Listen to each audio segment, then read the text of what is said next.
India, सच सबसे पहले सबसे तेज।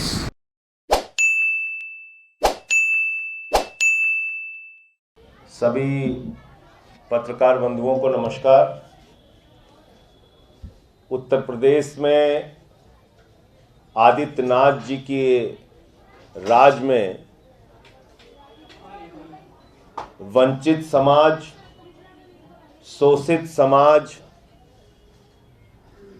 समाज के गरीब तबके के खिलाफ दरिंदगी, हैवानियत, गुंडागर्दी की खुली छूट मिली हुई है और एक नहीं अनेक घटनाएं हैं जिसके गवाह आप लोग भी हैं और पूरा उत्तर प्रदेश है, पूरा देश है। लेकिन जो प्रयागराज की घटना हुई 24 तारीख को, वो घटना आप सुनेंगे और जानेंगे तो आपकी रूह कांप जाएगी। आजादी के 75 साल के बाद जब भारतीय जनता पार्टी पूरे देश में संविधान दिवस मनाने की नौटंकी कर रही है, तो समाज के जिस अंतिम आदमी को हमारे देश का संविधान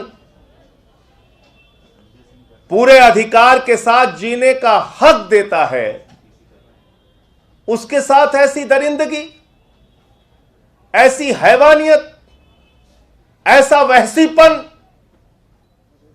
जिसको आप सुनेंगे तो आपकी रूह कांप जाएगी। मैं कल गया था प्रयागराज उस परिवार से मिलने के लिए। एक परिवार के 4 लोगों की हत्या कर दी गई, पूरे परिवार को साफ कर दिया गया। पिता की हत्या हो गई, मां की हत्या हो गई, बेटा जो बोल नहीं पाता था, मूक था, बधिर था, उसकी हत्या हो गई, दिव्यांग था,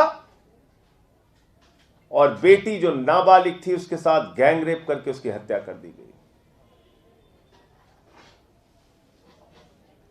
मैं उनके परिवार से मिला। उनके भाई कृष्णचंद्र भारतीय जी फौज में काम करते हैं, वो देश की सेवा कर रहे हैं। उनकी पत्नी कह रही थी कि मुझे भी खतरा है क्योंकि पति यहां रहते नहीं, मेरे साथ भी कल को कोई घटना हो सकती है। और ये पूरी घटना आदित्यनाथ सरकार के प्रशासन, पुलिस वालों की लापरवाही और गुंडों और अपराधियों के प्रशासन के साथ मिली भगत के कारण यह पूरी घटना हुई है। और यह बात मैं क्यों कह रहा हूं? इसी परिवार के साथ 2019 में मारपीट की घटना होती है, एफआईआर दर्ज होती है बड़ी मुश्किल से। 2 साल हो गए, आज तक चार्जशीट फाइल नहीं हुई अपराधियों के खिलाफ। 2 साल हो गए। 2020 में फिर इसी परिवार के साथ मारपीट होती है, और बहुत ही गरीब सामान्य परिवार के लोग मजदूरी करते हैं। 2020 में फिर मारपीट होती है, फिर कोई कार्रवाई नहीं होती। 2021 में सितंबर के महीने में इसी परिवार के साथ फिर मारपीट होती है, और हफ्ते भर लगातार परिवार गिड़गिड़ाता है, रोता है, हमारे मामले में कार्रवाई कीजिए, मुकदमा दर्ज कीजिए। और मीडिया के प्रयास से, स्थानीय लोगों के प्रयास से जब दबाव बना, तब उसमें एफआईआर होती है सितंबर के महीने में। और तब से लेके 24 नवंबर तक लगातार वो लोग न्याय की गुहार करते रहे। अपराधियों के खिलाफ कोई कार्रवाई नहीं हुई। पुलिस वाले उनके साथ मिलकर अपराध कराने में बढ़ावा देते हैं, और फिर 24 नवंबर के दिन ये बीभत्स कांड हुआ, जहां पर एक नाबालिग बेटी के साथ गैंगरेप होता है, एक दिव्यांग का गला घोट के मार दिया जाता है, और उसके मां बाप को हत्या कर दी जाती है निर्मम तरीके से। यह हाथरस कांड से भी ज्यादा भयानक, भयावह और बीभत्स कांड है। लेकिन आपको जानकर अफसोस भी होगा, दुख भी होगा कि कितनी संवेदनहीन सरकार है हमारी, कि अब तक आदित्यनाथ जी ने परिवार से बात नहीं की, उनके भाई फौजी से बात नहीं की अब तक। वहां सरकार का मुख्यमंत्री तो छोड़िए, कोई मंत्री भी अब तक नहीं गया। सरकार का कोई बड़ा अधिकारी भी जाके भरोसा दिलाने के लिए तैयार नहीं हुआ। उसकी एकमात्र वजह है, एकमात्र वजह, उत्तर प्रदेश में आदित्यनाथ की सरकार जातीय विद्वेष की भावना से काम कर रही है। जातियां देखकर वहां न्याय दिया जाता है। किस जाति को हो उसके हिसाब से तुमको थाने से न्याय मिलेगा, पुलिस से न्याय मिलेगा, प्रशासन से न्याय मिलेगा। अगर उनको सूट करता है तो न्याय मिलेगा, सूट नहीं करता है तो न्याय नहीं मिलेगा। हमें याद है जयप्रकाश पाल की पूरे प्रशासन के सामने हत्या कर दी गई बलिया में। हमें याद है संजीत यादव का अपहरण करने के बाद पुलिस वाले फिरौती दिलाते हैं उसी परिवार से 30 लाख रुपए और बाद में उसकी हत्या कर दी गई। हाथरस का कांड हम भूले नहीं है। प्रभात मिश्रा का फर्जी इनकाउंटर नहीं भूले। इंद्रकांत त्रिपाठी का किस तरीके से एसएसपी हत्या करवा देता है, रंगदारी मांगता है, वो नहीं भूले हम। नहीं भूले मनीष गुप्ता को किस तरीके से पुलिस ने पीट पीट के मार दिया, अरुण वाल्मीकि को पीट के थाने में मार दिया, जितेंद्र श्रीवास्तव को पीट के मार दिया। अनेकों घटनाएं। और ये जो कांड हुआ है इसमें परिवार 1 साल से नहीं, 2 साल से नहीं, 3 साल से लगातार न्याय की गुहार कर रहा था। प्रशासन ने सुनवाई नहीं की और अपराधियों का मनोबल इतना बढ़ गया कि उन्होंने इस दरिंदगी की घटना को अंजाम दिया। मैं इस मामले में मांग करता हूं आदित्यनाथ जी से कि कृपा करके खुद और अपनी सरकार को कुंभकर्ण की नींद से जगाइए। जागिए और जानिए उत्तर प्रदेश में क्या हो रहा है। जागिए आदित्यनाथ जी। खाली भाषण देने से और नफरत फैलाने से कुछ नहीं होता। खाली बड़ी बड़ी बातें करने से कुछ नहीं होता। जागिए अमित शाह जी। आप तो कह रहे थे रात में 12 बजे भी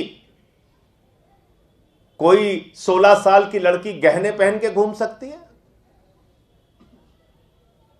यह घटना किस ओर इशारा कर रही है? मथुरा में दरोगा की परीक्षा देके एक बेटी अपने घर जा रही थी, उसके साथ गैंगरेप हो गया दिन दहाड़े। और आप लोग इतनी बड़ी बड़ी बातें करते हैं। उत्तर प्रदेश की कानून व्यवस्था बद से बदतर हो चुकी है। छोटी छोटी बच्चियों के साथ वहां बलात्कार की घटनाएं हो रही। और आदित्यनाथ जी से मैं कहना चाहता हूं, अगर जरा सा भी आपके अंदर शर्म है, आपकी सरकार में जरा सा भी शर्म है, तो इस मामले में फास्ट ट्रैक कोर्ट बनाइए। 6 महीने के अंदर इस पूरे मामले की सुनवाई करिए और 6 महीने में उन दुर्दांत अपराधियों को फांसी की सजा दी जाए। आम आदमी पार्टी ऐसी मांग करती है और इस मांग को लेकर कल पूरे उत्तर प्रदेश के एक एक जिले में आम आदमी पार्टी जोरदार प्रदर्शन करेगी और महामहिम राष्ट्रपति को महामहिम राष्ट्रपति के नाम संबोधित एक ज्ञापन जिला प्रशासन को उत्तर प्रदेश में सौंपेगी। हर जिले में कल उत्तर प्रदेश के 75 जिले में यह प्रदर्शन होगा।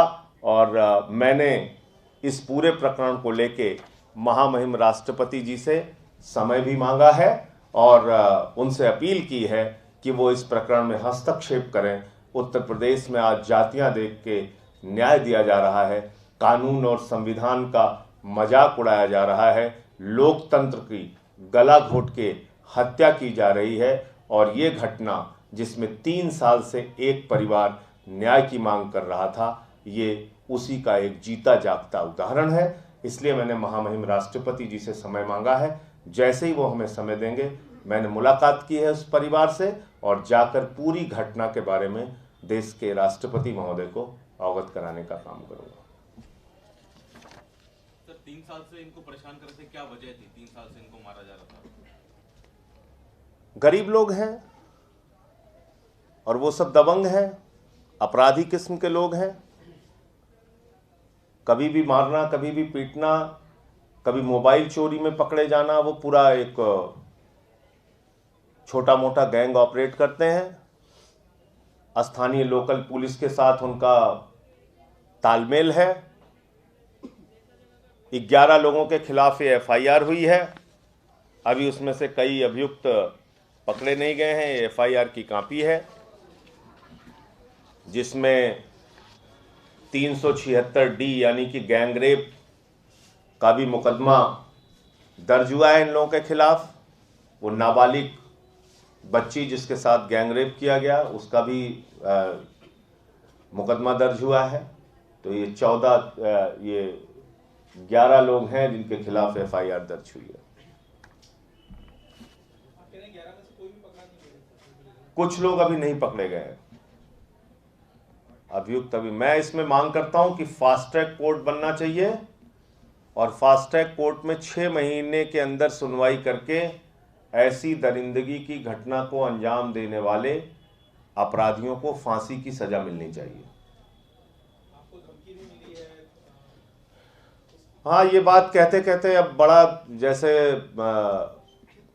रिपीटिशन सा लगता है। हर महीने मुझे जान से मारने की धमकी का एक नया काम शुरू हो गया है, तो वो बार बार बताने और कहने में भी अजीब सा लगता है।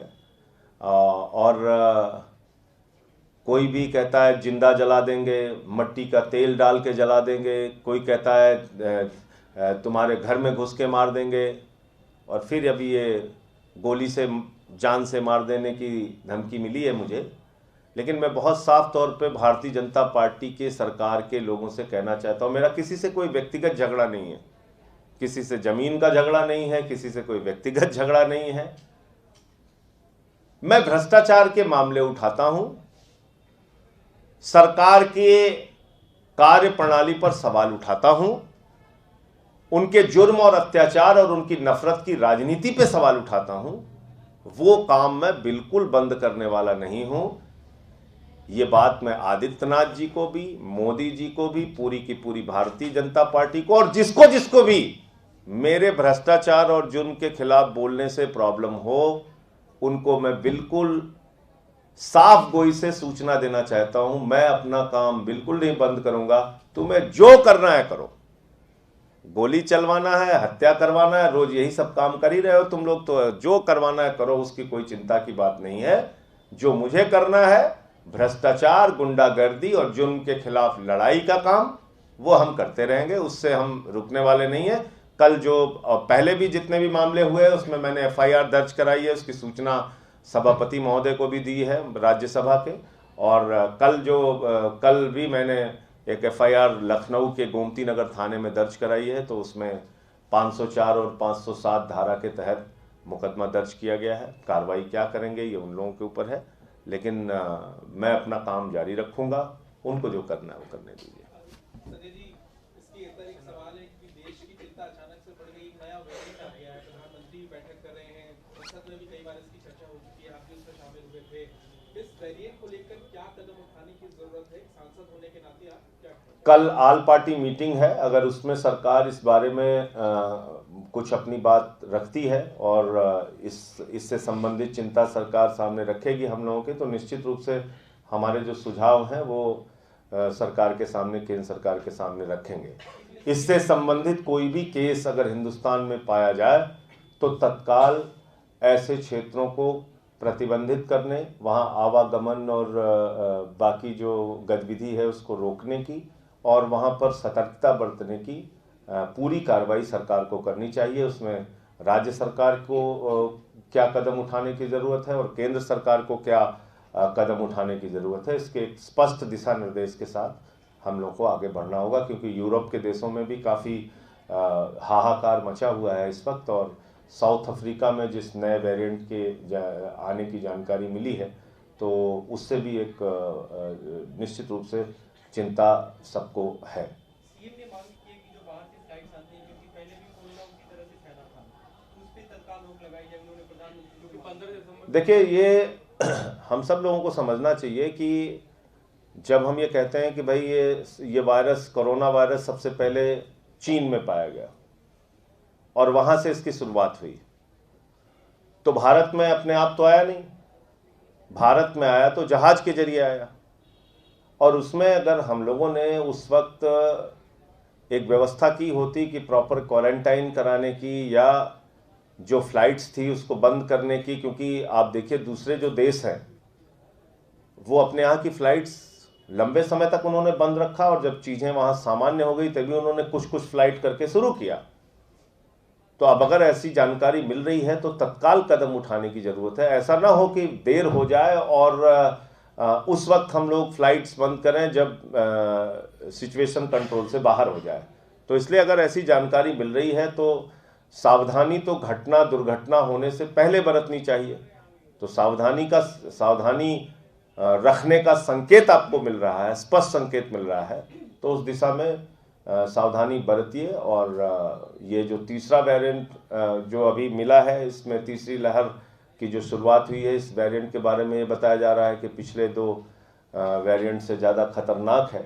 तो अभी तो वैक्सीन का भी कितना असर होगा, क्या होगा, ये सब तमाम बहुत सारी चीज़ें हैं जो हमारे रिसर्च और हमारी जानकारी से बाहर है। तो इसलिए ज़रूरी है कि इसमें तत्काल सरकार कदम उठाए और फ्लाइट बंद करने की जो सलाह और सुझाव मुख्यमंत्री जी ने दिया है, मुझे लगता है वो बिल्कुल ठीक है। केंद्रीय कृषि मंत्री का बयान आया, उन्होंने कहा है कि अब तीनों कृषि कानूनों को वापस लेने की बात कह दी है, तो अब आंदोलन जारी रखने का कोई मतलब नहीं है, किसानों को घर चला जाना चाहिए।